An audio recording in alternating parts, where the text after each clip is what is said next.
Dude, this movie's really good. Hitchcock revived! Let's talk about it.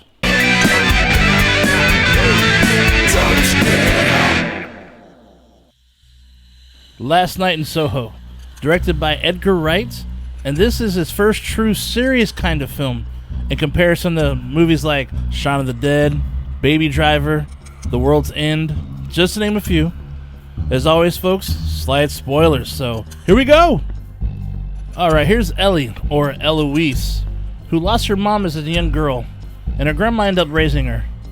She has dreams and aspirations to be a fashion designer, and just her luck, she receives an invitation to attend a college in London to help her achieve said dream. Going from the small town to a big bright city. Of course, she has roommates who welcome her with open arms. Or not. Ellie, she does her best to fit in, but things just don't work out.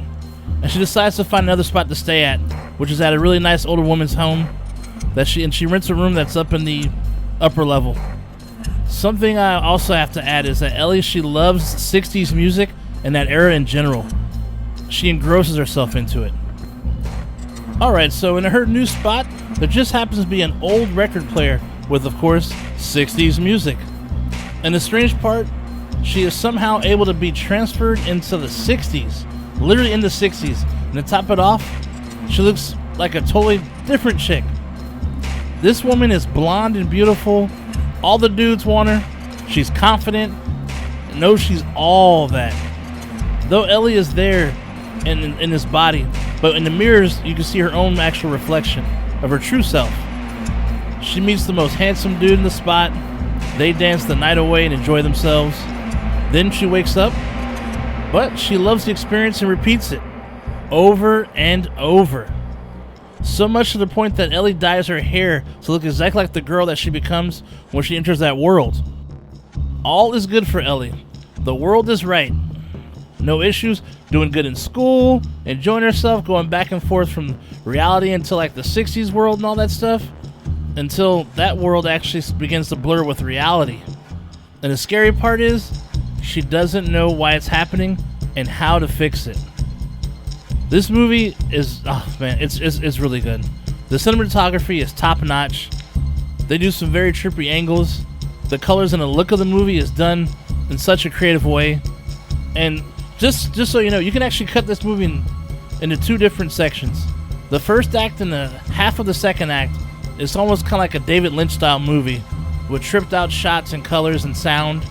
And the last half is like a Hitchcock style horror flick to a T, but with more blood and violence. So, and man, the transitions in this film, the way it's edited, it's just seamless from scene to scene, dude. My God.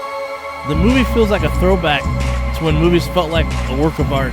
And I'm not saying that there aren't any films like that now, but it feels like they're few and far between. I also have to add that this movie, I saw this movie with a buddy, and he told me straight up, he said this actually literally caught the essence of the 60s and actually looked damn near perfect, so that's awesome. He said from the look of the town to the dancing, it was all spot on.